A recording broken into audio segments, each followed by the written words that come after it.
வணக்கம் ஐயா. ஐயா, அந்த ஜாமக்கோல் வகுப்பு அனௌன்ஸ் பண்ணதுல இருந்து கால்ஸ் மேல கால் குவிஞ்சுக்கிட்டே இருக்கு. கண்டிப்பா. ஆமாங்க ஐயா, அதை பத்தி சொல்லுங்க ஐயா.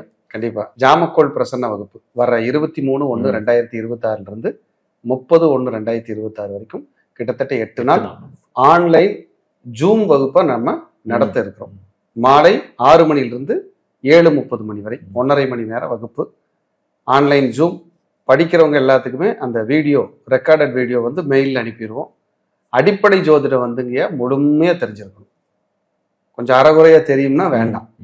முழுமையாக தெரிஞ்சவங்க வகுப்பில் கலந்துக்கலாம். அப்போ தான் நம்மளை நல்லா புரியும். தொழில்முறை ஜோதிடர்கள், ஜோதிட ஆர்வலர்கள், எனக்கு ஜோதிடம் நல்லா தெரியும் அப்படின்னா உங்களுக்கு நீங்களே ஒரு பிரசன்னத்தை கிளிக் பண்ணி இது ஆகுமா ஆகாதா, நடக்குமா நடக்காதா, இதெல்லாம் நம்ம பார்த்துக்க முடியும். இந்த ஜாமக்கோல் பிரசன்னம்ங்கிறது எளிய கணிதம்.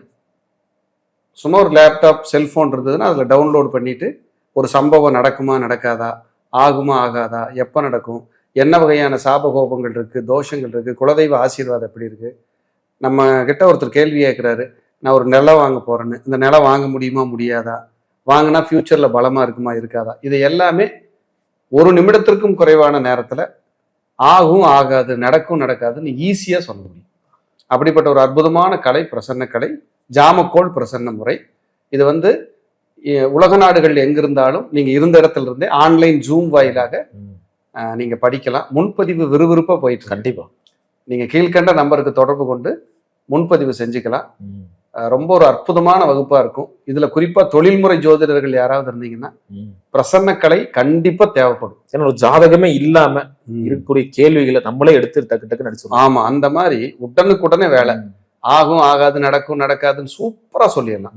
அப்படி வந்து உட்கார்ந்த உடனே அவங்க எதுவுமே சொல்ல வேண்டியதில்லை. கிளைண்ட் நம்மளே நீங்க இதுக்காகத்தான் வந்தீங்க, இந்த பிரச்சனையை கடந்து உட்கார்ந்துருக்கீங்க, இனி இது நடக்க போகுது, இப்ப இந்த சூழ்நிலையில தான் வெயிட் பண்றீங்க இருக்கீங்கன்னு சூப்பரா சொல்ல முடியும். ஏன்னா ஒரு வருஷம் ஆச்சுங்க அந்த கிளாஸ் நீங்க சொல்லி. ஆமாங்க, இப்பதான் நடக்க போகுது. நிறைய பேர் கேட்டுட்டு இருந்த கிளாஸ். கண்டிப்பா கண்டிப்பா இது ஒரு பிரமிப்பான வகுப்பா இருக்கும்.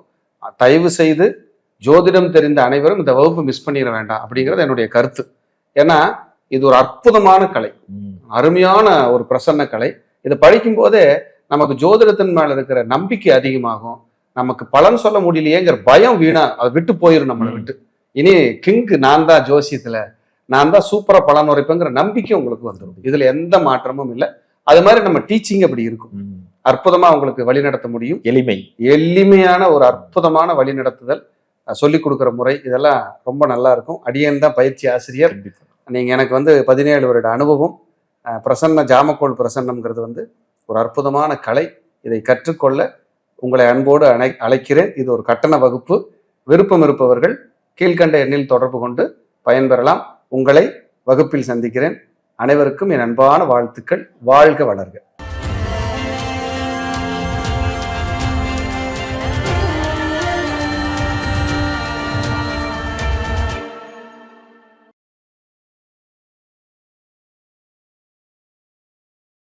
ஐயா வணக்கங்க ஐயா.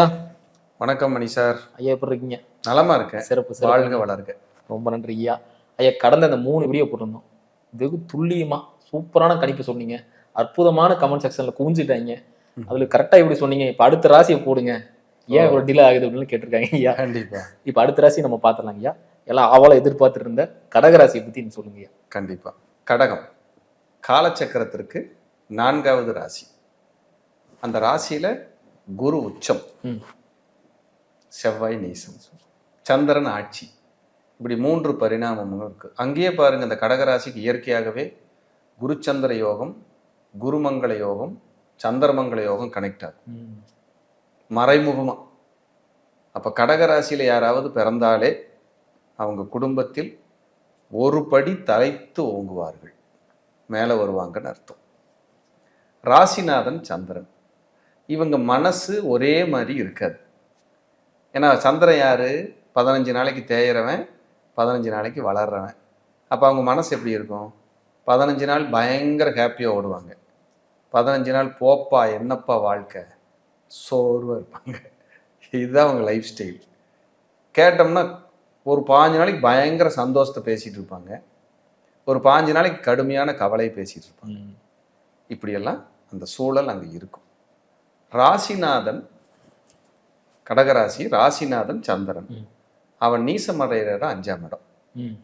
நீசமடைகிற இடம் 5ஆம் இடம். அப்ப இவர்களுக்கு மேக்சிமம் பூர்வீகம் பலம் குறைவு. பூர்வீகம் பலம் பலம் குறைவு. குறைவு. தாய்மாமனால் புண்ணியம் குறைவு. ம். தாய்மாமனுக்கே சில நேரம் புத்திர தோஷம் இருக்கும், புத்திரர்களால் மனக்கவலை இருக்கும். சிலருக்கு எனக்கு தாய்மாமனே இல்லை சார் அப்படின்னு சொல்லலாம். ஆனால் தாய்மாமனால் மனக்கவலையும், தாய்மாமனுக்கு மனக்கவலையும், தாய்மாமனுக்கு புத்திர தோஷமும் உள்ள ஒரு ராசினா கடக ராசி நம்ம சொல்லலாம். ம். கடகத்தில் வந்து உங்களுக்கு என்னென்ன நட்சத்திரங்கள் இருக்குன்னா 3 நட்சத்திரம் இருக்கும். புனர்பூசம், பூசம், ஆயில்யம். இந்த 3 நட்சத்திரம் இருக்கும். அப்போ குருவோட நட்சத்திரம், சனியோட நட்சத்திரம், புதனோட நட்சத்திரம், இந்த 3 நட்சத்திரமே அங்கே வந்துடும். இந்த 3 நட்சத்திரமே என்ன சொல்லுது அப்படின்னா, கடகராசியில் பிறந்தவர்களுக்கு புத்திரர்களால் கவலை உண்டு. ம். ஏன்னா குரு சனி உள்ள, புத்திரர்களால் கவலை உண்டு.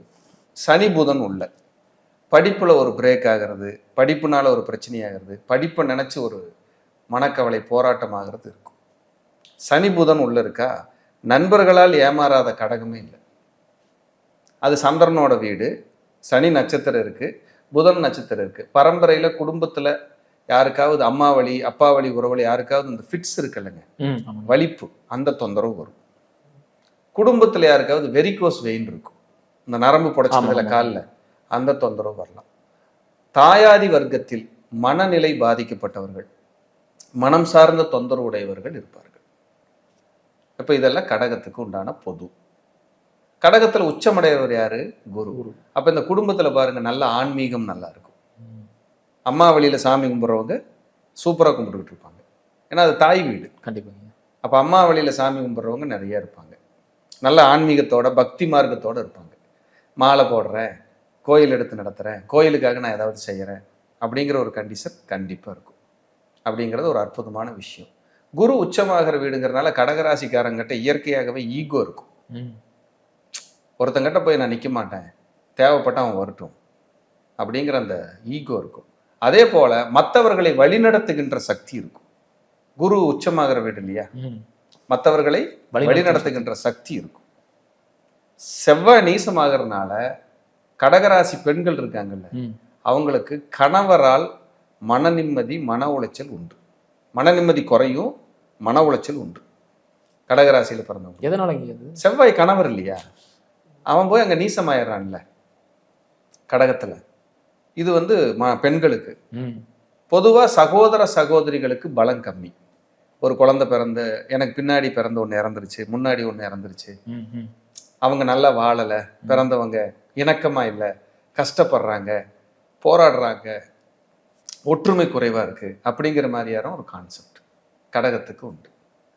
கடகம் வந்து தனிமையான வீடு. சந்திரன் ஒரே வீடு தானே, ம். மற்ற கிரகத்துக்கெல்லாம் 2 வீடு இருக்கும், சந்திரனுக்கு ஒரே வீடு.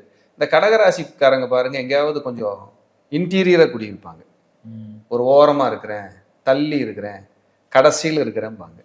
இந்த கடகராசி, சிம்மராசி, கடகலக்கண சிம்மலக்கணக்காரங்கெல்லாம் தனியா போய் எங்கேயாவது ஒரு பக்கம் வீடு வாங்கி கட்டினாங்கன்னா அந்த இடத்துல மறுபடியும் நிறைய வீடுக ஆக ஆரம்பிச்சிடும். ம். ம். வீடுக ஆக ஆரம்பிச்சு. இப்போ ரியல் எஸ்டேட் பண்றாங்க, ம். யாராவது கடகராசிக்காரங்க இருக்காங்க, சிட்டிக்குள்ள இருந்து ஒரு 10 கிலோமீட்டர் தள்ளி போய் ஒரு சைட் போடலாமா அப்படின்னா அவங்க போடலாம். கண்டிப்பா அந்த இடத்துல வீடு ஆகும், கூட்டம் வரும், ஜனங்க வரும். கடகம் வந்து சந்திரனோட வீடு, அது 4வது வீடு. ம். 4 வருஷத்துல வளர்ச்சி. எத்தனை? 4 வருஷத்துல. 4 வருஷத்துல அந்த இடம் வளர்ச்சியாகும். இப்படி நிறைய கடகத்தை பத்தி சொல்லிட்டே போகலாம். சிறப்புங்க. ராசிநாதன் இல்லையா, கடகத்துக்கு சந்திரன். கண்டிப்பா. ஆசிலேஷன் இல்லாம இருந்தா நல்லா இருக்கும். ஆனா மெயினா அதான் இங்க கேட்கலாம் வந்து, ஒரு முடிவு எடுக்க தெரியாம தப்பான முடிவு எடுத்துட்டேன் அப்படின்னு வருத்தப்படுறதும் கடகம் தான். எதனால இங்க அது நடக்குது? அதான் சந்திரன் போய் மனசுங்கிற இடத்துல 5ல நீசமாகறான்ல, ம். பாதகத்துல தானே உச்சமாகறான். ம். இப்ப நண்பர்களாலே மன உளைச்சல் வரும், பெண்களால் மன உளைச்சல் வரும். ம். இப்ப கடகராசிக்கு யாருக்காவது போய் பொண்ணு பார்க்குறோம் இல்ல மாப்பிள்ளை பார்க்குறோம் அப்படின்னா ஒரு குழப்பமாயி தான் கல்யாணத்தையே நடத்த விடும். அந்த குழப்பங்கிற ஒரு விஷயம் வந்து சந்திரன் தானே குழப்பத்துக்கான ஒட்டுமொத்த ஆளுமையே சந்திரன் தானே. அப்ப குழப்பம் இல்லாம இவங்க வாழ முடியாது. 2வது வீடே சூரியனோட வீடு. சொல்லுக்கும் செயலுக்கும் வித்தியாசம் இல்லாம நடந்துக்குவாங்க. கொடுத்தா கொடுத்ததுதான் வாக்குறுதி, நான் சொன்ன மாதிரி நடந்துக்குவேன். அதே மாதிரி வார்த்தைகளால் ஒருத்தர் கொல்றதும் இவங்களுக்கு கை வந்த கலை. ஸ்ட்ரெயிட் ஃபார்வர்டு, நான் இப்படித்தான், இஷ்டம் இருந்தா வா, இல்லைன்னா போயிடும். 2ஆம் அதிபதி சூரியன். இவங்களுக்கு ஏதோ ஒரு ரூபத்துல ஒரு சின்ன வருமானமாவது நிரந்தரமா வந்துகிட்டே இருக்கிற மாதிரியான ஒரு அமைப்பு. மேக்சிமம் கடகராசிக்காரங்களுக்கு வாடகை வருமானம் ஒத்து வரும். ரெண்டல் இன்கம் பண்ணலாமா அப்படின்னா ஒத்து வரும். உணவு தொழில் ஒத்து வரும். சிலருக்கு டீச்சிங் ஒத்து வரும். போலீஸ், இராணுவம், உணவு தொழில் இதெல்லாம் உங்களுக்கு பலம். இவங்க ஃபேமிலிக்குள்ளே இப்படியான நபர்கள் இருக்கலாம் அப்படிங்கிறது ஒரு கான்செப்ட், கணக்கு. சிறப்புங்க. ஆனா இவங்க ரொம்ப இப்போ என்ன சொல்றது, மெயினா பாத்தீங்கன்னா நல்லா வேலை செஞ்சுக்கிட்டு இருக்கேன், ஒரு பதவி கிடைக்காம இருக்காங்க, நல்ல கடுமையா உழைக்கிறேன்ப்பா, ஆனா வந்து எனக்கு அந்த பதவி கொடுக்க மாட்டேங்கிறாங்க அப்படின்ல இருக்கு. அது எதனால இங்க 5ஆம் அதிபதி செவ்வாய் நீசம் இல்லையா? 5-10 தான் பதவி, தொழில், வேலை. அவன் போய் செவ்வாய் ராசியிலேயே நீசமாகறானே. ஆனா வேலைக்கு போனா ஒரு இடத்துல வேலை கிடைக்கும், நிரந்தரமா ஒரு வேலை ஓடிக்கிட்டு இருக்கு, சம்பளம் வந்துகிட்டு இருக்குங்கிற மாதிரியான ஒரு அமைப்பு. இதெல்லாம் பிளஸ். 3ஆம் அதிபதி புதன், 3 குடையவர் புதன், 12 குடையவரும் புதன். இப்போ 3ஆம் இடம்னா டாக்குமெண்ட், 12ஆம் இடம்னா விரயம். ஒரு பத்திரத்தை தொலைச்சிட்டேன், என்கிட்ட இருந்த ரெக்கார்டெல்லாம் காணாம போயிடுச்சு, கையெழுத்து மாறிடுச்சு, இப்போ நான் ஆதாரில் ஒரு கையெழுத்து போடுற மாதிரி பேங்க்ல மாற்றி போட்டால் நீ சண்டைக்கு வர்றாங்க, சத்தம் போடுறாங்க, சேஞ்ச் ஆகிறது. 3ஆம் இடம். 3ஆம் இடம்னா இடமாற்றம், 12ஆம் இடம்னா விரயம். 2-3 இடம் மாறி மாறி வாழ்ந்துட்டேன் சார், ஒரு நிரந்தரமாக குடியிருக்க முடியல. ஸ்கூல் படிக்கும்போது நான் 2 ஸ்கூல் மாறினேன் சார், 3 ஸ்கூல் மாறினேன் சார். ஆனால் கடகராசிக்காரங்க தாய்மாமன் மேலே பாசம் ஜாஸ்தியாக இருப்பாங்க எப்பவுமே. ஏன்னா மாமனுக்கு பேர் என்ன மாமன்? தாய் மாமன். அப்போ தாய்னா யாரு? சந்திரன். மாமன்னா புதன். இப்போ சந்திரன் வீட்டில் புதன் நட்சத்திரமே இருக்கு. அப்போ தாய் மாமன் மேலே பாசமாக தான் இருப்பாங்க. அவர் கெட்டவராக இருக்கலாம், ஆனால் என் தாய் மாமனை நான் விட்டு கொடுக்க மாட்டேன்னு இருப்பாங்க. கடகராசிக்கு இது ஒரு பலம். 3ஆம் அதிபதியே 12ஆம் அதிபதி ஆகிறார். அப்போ சிறு தூர பயணம், ஓடிக்கிட்டே இருக்கிறது, சில ஓட்டங்கள், நிறைய ஓடுறது. சார் நிற்கவே முடியல சார், ஏதோ ஒரு வேலை ஓடிக்கிட்டே இருக்கிறேன் சார்ங்கிற லைஃப். இதெல்லாம் கடகம். கடகம் வந்து ஒரு நல்ல ராசி சார். குரு உச்சமாகிறது யாரு, எத்தனை பேருக்கு கிடைக்கும்? குரு உச்சமாகிற ராசி இல்லையா கடகம். பூர்வ புண்ணிய பலன் அங்க ஸ்ட்ராங்கா இருக்குன்னு அர்த்தம். நீங்க கடகத்துல பிறந்தீங்கன்னா புண்ணியம் தான் பண்ணியிருக்கீங்க, உங்களுக்கு 1000 கஷ்டம் இருக்கலாம். ஆனா கடகம் வந்து ஒரு அற்புதமான ராசின்னு நான் கண்டிப்பா சொல்லுவேன். நீங்க சொன்ன மாதிரி இந்த கருணையெல்லாம் பாக்குறாங்க, கருணை பார்த்து ஒரு உதவி பண்ணி அதை சிக்கிறது இவங்க தான் ஐயா. மனசு கேட்காதே, பெத்த மனசு பித்து, பிள்ளை மனசு கல்லுன்ட்டானே. ஐயோ என் மனசு, என் மகன், என் உலகம். அது தாய்மார்கள் எல்லாம், கடகத்துல பிறந்த தாய்மார்கள்லாம் மகனை விட்டு கொடுக்கவே முடியாது. அந்த மகன் வந்து எவ்வளவு கெட்டவனா இருந்தாலும் சரி, நல்லவனா இருந்தாலும் சரி, நான் என் மகனை விட்டு கொடுக்கவே மாட்டேன், அவன் தான் என் உலகம்னு வாழ்றதெல்லாம் கடகராசிக்காரங்களோட அம்மா தான். வேற வழி இல்லை, அப்படிதான் இருப்பாங்க. சொத்துக்களால் வெள்ளங்கம் வரும். 4-11 பாதகமே 11. சொத்துக்களால் வெள்ளங்கம். கடகராசியில பிறந்தவங்க அம்மாவுக்கு ஹெல்த் இஷ்யூஸ் ஏதாவது ஒன்று இருக்கிறது, சொத்துக்கள் நிலைச்சு ஒரு சில வில்லங்கங்கள் வர்றது, வாகன பழுதாகிறது, வாகனங்களால் வில்லங்கம், சிரமங்கள் வர்றது, வீடு கட்டினதுக்கு அப்புறம் கடனாளியான, வீடு கட்டி பிரச்சனையை சந்திச்சேன், ஒரு வீடே கட்ட முடியல, இப்படி எல்லாம் நடக்கிறதுல கடகம். 4ங்கிறது சொத்து, 4க்கும் 11க்கும் உடையவனே சுக்கிரன், 11 பாதகம். அப்ப அதனால பிரயோஜனம் கம்மி, புண்ணியம் இல்லை, மன நிம்மதி இல்லைன்னு வாழ்ற கேஸ். ஒன்றும் பண்ண முடியாது. தாயாரோட பிறந்தவங்க இருப்பாங்கல்ல, மூத்தவங்க இருந்தாங்கன்னா அம்மாவுக்கும் மூத்தவங்களுக்கும் சேராது. இந்த ஜாதகர், கடகராசி ஜாதகரோட அம்மா இருப்பாங்க, அவங்க அம்மாவுக்கு மூத்தவங்க இருப்பாங்கல்ல, அக்காவோ அண்ணனோ இருந்தாங்கன்னா அவங்களுக்கு இவங்களுக்கு ஒத்து வராது. இவங்க ஒரு லைஃப் வாழ்ந்துட்டு இருப்பாங்க, அவங்க ஒரு லைஃப் வாழ்ந்துட்டு இருப்பாங்க. ஆனா மூத்தவங்க இவங்களை விட நல்லா இருப்பாங்க. அம்மாவோட அண்ணனோ அக்காவோ இருந்தா இவங்களை காட்டில் அவங்க கொஞ்சம் மேன்மையா தான் இருப்பாங்க. இதெல்லாம் நம்ம பார்க்க முடியுது. 5க்கும் 10க்கும் உடையவர் ஒருவரே, செவ்வா. மேக்சிமம் கடகராசியில் பிறந்தவங்களை தத்து கொடுத்து வாங்குறாங்க, தத்து கொடுத்து வாங்கிக்கிறாங்க. 5க்கும் 10க்கும் உடையவர் செவ்வாய்ங்கிறதுனால அது நீசமாகுது இல்லையா ராசியிலேயே. அப்ப தத்து கொடுத்து வாங்குற ப்ராசஸ் நடக்குது. இவங்களுக்கும் கடகராசிக்காரங்களுக்கும் சில நேரங்களில் புத்திர சோகம் ஏற்படுது. குழந்தை பிறந்து இறந்துச்சு, குழந்தை லேட்டாக கிடைச்சது, குறை பிரசவமாக இருந்தது, குழந்தைகளுக்கு ஹெல்த் இஷ்யூஸ் ஆச்சு, அப்படிங்கிற கண்டிஷனில் வாழ்கிறாங்க. சில நேரங்களில் குலதெய்வத்தில் குழப்பம். ஏன்னா 5ஆம் அதிபதி நீசமாகறான், குலதெய்வத்திலே குழப்பம் இருக்குது சார், குலதெய்வம் போயிட்டு வந்தாலே எங்களுக்கு ஒத்து வர்றதில்லை, ஏதோ ஒரு மைனஸாக இருக்குது, இல்லை குலதெய்வமே நாங்கள் கும்பிட்டு இருக்கிறது சரியா தவறான்னு தெரியல, அப்படிங்கிற அமைப்பு கடகத்துக்கு இருக்கு. ஏன்னா 5க்கும் 10க்கும் உடையவர். இவர்கள் சுய தொழில் செஞ்சா போராடி போராடி வாழ்றாங்க. கடன் இல்லாத தொழிலில் வாழவே முடியல. பார்ட்னர்ஷிப் போட்டால் விவகாரம், வில்லங்கம், பிரச்சனை. கணவன் மனைவியால், மனைவி கணவனால் ஒற்றுமை குறைவு மேக்சிமம் வருது. ஏதோ ஒரு போராட்டம் வருது, நெருக்கடி வருது அப்படிங்கிற மாதிரி. இவங்களுக்கு அஜீரண கோளாறு, தலை மூளை பிரச்சனை, வயிறு பிரச்சனை, பேக் பெயின், ஹெல்த் இஷ்யூஸ், நரம்புகளால் சிக்கல்கள், இதெல்லாம் இவங்க சந்திக்கிறாங்க. அதான் மோஸ்ட்லி பாத்தீங்கன்னா வெளிநாடு போய் வேலை பார்க்குறவங்க அதிகமாகவே இருக்கிறாங்க. வெளிநாடு போய் வேலை, ஏன்னா 9 குடையவன் குரு உச்சமாகிற வீடு, 6 குடையவன் உச்சமாகிற வீடு. அப்ப 6 வேலை, 9 வெளிநாடு, 6 வேலை, 9 அரசு பணி, 6 வேலை, 9 மருத்துவர், 6 வேலை, 9 ப்ரொஃபஸர், 6 வேலை, 9 ஜோதிடர், குருமார்கள், டீச்சிங், பேங்கிங், உணவு தொழில், இதெல்லாம் உங்க குடும்பத்துக்குள்ள லிங்க் ஆகும். இல்லை சார் எங்கள் குடும்பத்தில் இல்லைன்னா பக்கத்து வீட்லேயாவது இருப்பாங்க, பக்கத்து வீட்டில் குடி இருக்கிறவங்களாவது அப்படி இருப்பாங்க. இதெல்லாம் பார்த்தா ஆச்சரியமா இருக்கும் சார். 6ஆம் அதிபதியே லக்னத்தில் உச்சமாகிறாரு ராசியில, கடகத்துல. எதிரிகள் எப்படி அமைவாங்க தெரியுங்களா? பெரிய பெரிய ஆளு எதிரியை மாறிடுவாங்க. பேர் சொல்லும் எதிரி. ஐயோ, எதிரி நினைச்ச பயந்துக்கிற மாதிரியான எதிரிகள் ஆயிடுவாங்க கடகத்துக்கு. மிதுன ராசி ராமரு, லக்ன ராமரு, கடக லக்னத்துக்கு 6 குடைவனே குருவா வர்றதுனால எதிரி எப்படி உருவானா? ராவணன். எப்படி? ராவணன் ஒரு அரசன், ஒரு சிவபக்தன், தனக்கு சமமான எதிரி மாதிரி உருவாகி நின்னான்ல. கடைசியில் ராமர் அழிச்சாருன்னு வைங்க. இவங்களுக்கு என்ன சொல்லுவேன்னா, கடகராசிக்கு உங்களுக்கு எதிரியே வந்தாலும் கடைசியில் வெற்றி உங்ககிட்ட தான். சிறப்புங்க, சிறப்பு. வெற்றி உங்களுக்கு தான் வெற்றி. ஏன்னா ராமர் கடைசியை வென்றுட்டார், தெய்வ பிறவி வென்றுட்டார். கடகராசியில் யார் ஜனனமானாலும் சரி வனவாசம் மாதிரி தான். கடகராசியில் பிறந்தவங்க ஃபர்ஸ்ட் 14 வருஷம் பாருங்க, போராடி போராடி தான் மேலே வர முடியும். இவங்களுக்கு எப்போ 15 வயசு ஆகுதோ அதுக்கப்புறம் தான் வெற்றி. ஏன்னா ராமர் வனவாசம் போனது எத்தனை வருஷம்? 14 வருஷம். இவங்க கடக லக்னமா வரும், இவங்க கடக ராசி கடக லக்னமாவும் எடுத்துக்கலாம். இப்போ 14 ஆண்டு காலம், முதல் 14 ஆண்டு காலம் போராட்டம் தான். அதுக்கப்புறம் தான் வெற்றி, வளர்ச்சி. படிப்பு கெடுத்துருச்சு, ஹெல்த் இஷ்யூஸ் ஆச்சு, பிரச்சனையாச்சு, ஊரை விட்டு வெளியில் வந்தோம், ஏதோ சிக்கலாச்சு, ஏதோ ஒன்று நடந்துரும். இவங்களுக்கு இதெல்லாம் 2-3 இடம் மாறி குடியிருந்தோம், போராடணும். 15 வயசுக்கு மேலே தான், எனக்கு 15 ஆகும்போது எங்கள் அப்பா நல்லா இருந்தாருன்னு கடகராசிக்காரங்க சொல்லுவாங்க. அதுக்கப்புறம் தான் கொஞ்சம் கொஞ்சம் மேலே வளர்ந்தோம், ஜெயிச்சோம். அவங்க சக்திக்கு என்ன முடியுமோ அது வெற்றி. அப்படியான ஒரு அமைப்பு. சரி. இவங்க உணவு பழக்க வழக்கத்தால் உடம்புக்கு எடுத்துக்குவாங்க. உணவு பழக்க வழக்கத்தால் பேசுகிற பேச்சினால உறவுகளை கெடுத்துக் கொள்வார்கள். ஏன்னா 2ஆம் அதிபதியோட நட்சத்திரம் 6ல் இருக்கு, உத்திராடம். 4ஆம் அதிபதியோட நட்சத்திரம் பூராடம் 6ஆம் இடத்துல இருக்கு, கேது நட்சத்திரம் அங்கே இருக்கு.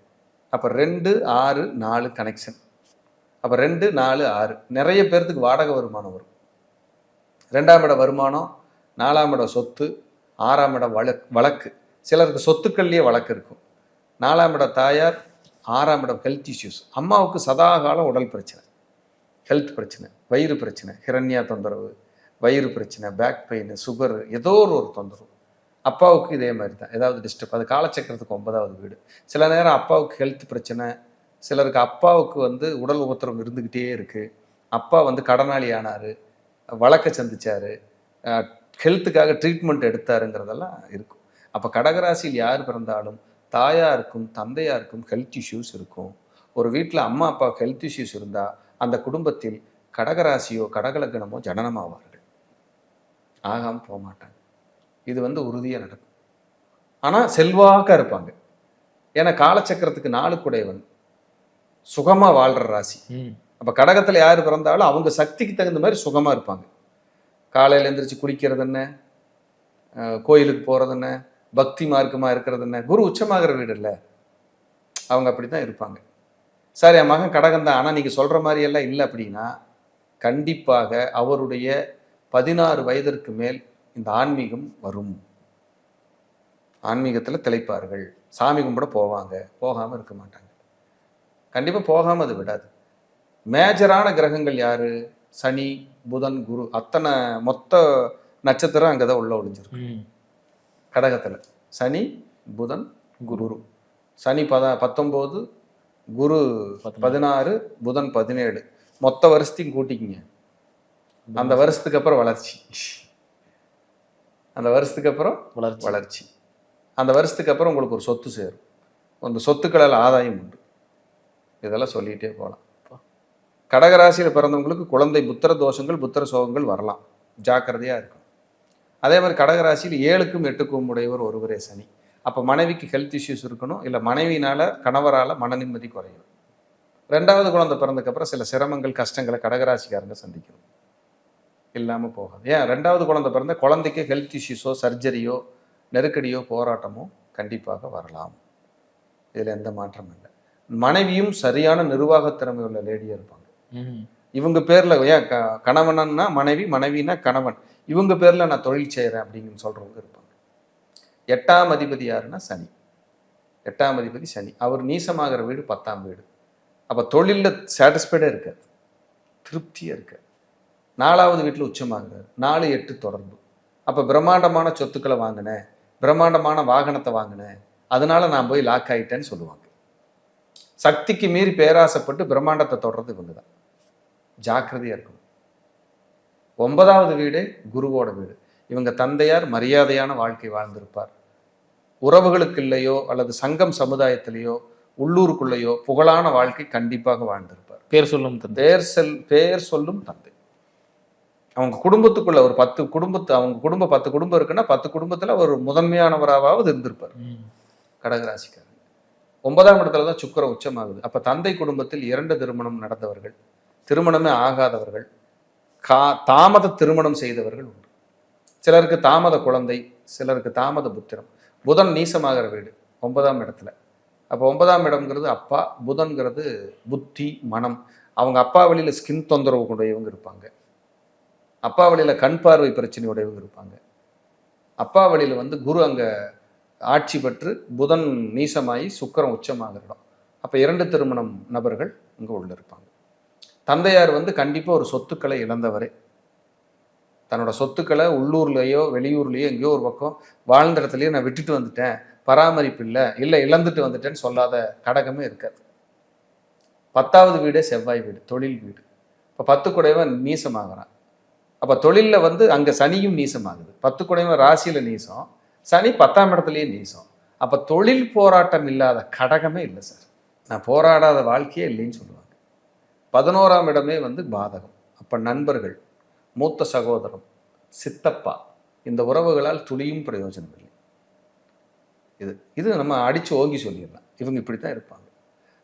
ஃபர்ஸ்ட் குழந்தையோட கணவனோ மனைவியோ கடகத்தில் நீங்க பிறந்திருக்கீங்கன்னா உங்க குழந்தை இருக்கும்ல, உங்க குழந்தையோட ஆணா இருந்தா மனைவி, பெண்ணா இருந்தா கணவர், இவங்க உங்களுக்கு தலைவலி தான். இவங்க தலைவலி. ஆனா இதுல குழந்தைக வாழ்க்கை, கடகத்துல பிறந்தவங்களுக்கு குழந்தைக வாழ்க்கையை நினைச்சு கவலைப்படாத கடகமே இருக்காது. ஏதோ ஒரு ரூபத்துல ஒரு டிஸ்டர்ப் இருக்கும். மகனை நினைச்சோ மகளை நினைச்சோ ஒரு கசப்பு இல்லாம இவர்கள் எல்லாம் அண்ணன் தம்பிகளுக்காக அப்படி வாழ்வாங்க. கடைசியில் அவர்களே இவர்களுக்கு துரோகம் செய்பவர்களாக இருப்பார்கள், பிரச்சனை செய்பவர்களாக இருப்பார்கள். போராட்டத்தை சந்திக்காத கடகமே எல்லாம் அண்ணன் தம்பி அக்கா தங்கச்சிகளால மன நிம்மதி இழந்துதான் வாழ்வாங்க. இது எங்க போய் மன நிம்மதி இழப்பாங்கன்னா சொத்துக்காக. எங்க? சொத்துக்காக. ஏன்னா 4-11 பாதகம். கடகத்துல பிறந்தவங்களுக்கு சொத்துக்களால தான் இந்த அண்ணன் தம்பிகளால அக்கா தங்கச்சிகளால் வில்லங்கமே ஏற்படும். இல்லை சார் நாங்கள் ஒத்துமையாக இருக்கணும்னா ஒரு 2% சொன்னால் பெரிய விஷயம். இந்த கடகத்துக்கு சொல்லிக்கிட்டே போகலாம். அப்படிங்கிறது ஒரு பெரிய ஒரு விஷயம். 12ஆம் அதிபதியே புதன், அவன் நீசமாகிற இடம் 3ஆம் இடம். இப்போ இவங்களுக்கு பின்னாடி பிறந்தவங்க யாராவது கடகத்தில் இளையவங்க இருந்தாங்கன்னா அவங்க லைஃப்பில் ஒரு போராடுவாங்க, அவங்க நெருக்கடியை கொடுப்பாங்க. அப்படிங்கிறது ஒரு விதி. இதில் கடகத்துக்கு இத்தனை விஷயங்கள் இருக்குது சார். ஒரு ராசியை எடுத்து பிடிச்சோம்னா எவ்வளவு விஷயத்த சொல்லிட்டு போகுது பாருங்க. அதே மாதிரி வாக்குஸ்தானாதிபதி போய் உச்சமாகிற வீடு மேசம், 10ஆம் இடம். இவங்களுக்கு பேச்சு நாள் தொழில், வாக்கு நாள் தொழில், டீச்சிங், பேங்கிங், ரியல் எஸ்டேட், பேசி சம்பாதிக்கிற எந்த தொழிலாக இருந்தாலும் இவங்களுக்கு பலம். இப்படிலாம் இருக்கு. நிறைய பேர் இந்த வீடியோ பார்த்ததுக்கப்புறம் சார் எனக்கு ஜாதகம் பார்க்கணும் அப்படின்னு நிறைய கேட்குறாங்க. அவங்களுக்கு நான் என்ன ஒன்று சொல்லிக்க விரும்புகிறேன்னா, அத்தனை பேர்த்துக்கு என்னால் பார்க்க முடியாதுங்க. நான் பார்க்கக்கூடாதுன்னு இல்லை. நீங்கள் ஒரு 500 பேர் கூப்பிட்றீங்கன்னா நான் ஒரு ஆள் தான் பார்க்க முடியும். அதனால் உறவுகள், அன்பர்கள், நண்பர்கள் எல்லாருக்கும் நான் என்ன சொல்லிக்க விரும்புகிறேன்னா, நீங்கள் ஜாதகம் பார்க்கணுன்னா கண்டிப்பாக வெயிட் பண்ணி தான் இது பார்க்க முடியும். லேட்டாக அவசரம், நான் நாளைக்கே பார்த்தாகணும், என்னால் நான் முடியல எனக்கு பார்த்தாகணும்னா என்னால் பார்க்க முடியாத சூழல். கண்டிப்பாக அதையும் நான் சொல்லிக்க விரும்புகிறேன். ஏன்னா எல்லாம் அவசரப்படுறாங்க. ஃபோன் பண்ண உடனே நான் பார்த்துடணும், நான் சும்மா உட்காந்துருக்கிற மாதிரி அவங்க மைண்டில் நினைக்கிறாங்களான்னு தெரியல. கண்டிப்பாக நான் அதுக்காக பெரிய ஆளோ பெரிய பிஸியான ஆளுங்கிறதும் நான் அதையும் சொல்ல விரும்பலை. எனக்கு வேலைப்பளு அதிகம், அதையும் சொல்ல விரும்புகிறேன். அதனால் நீங்கள் அவசரப்படணும், எல்லாம் அர்ஜென்ட்டாக நான் பார்த்தாகணும்னா என்னையை நீங்கள் எதிர்பார்க்கவே வேண்டாம். உங்களுக்கு குடும்ப ஜோதிடர்கள், தெரிந்த அன்பர்கள், உங்கள் நண்பர்களே யாராவது ஜோதிடராக இருக்கலாம், அவங்கக்கிட்ட போய் பார்த்து உங்களுடைய குறையை தீர்த்து சந்தோஷமாக இருங்கன்னு தான் நான் சொல்கிறேன். ஏன்னா எங்கிட்ட நான் பார்க்கணும் கண்டிப்பாக அப்படின்னா லேட்டாகி, காலம் லேட்டாகும், டைம் ஆகி தான் என்னால் பார்க்க முடியும் அப்படிங்கிறது இந்த நேரத்தில் நான் அன்பாக தெரிவிச்சுக்கிறேன். கண்டிப்பாக கண்டிப்பாங்கய்யா.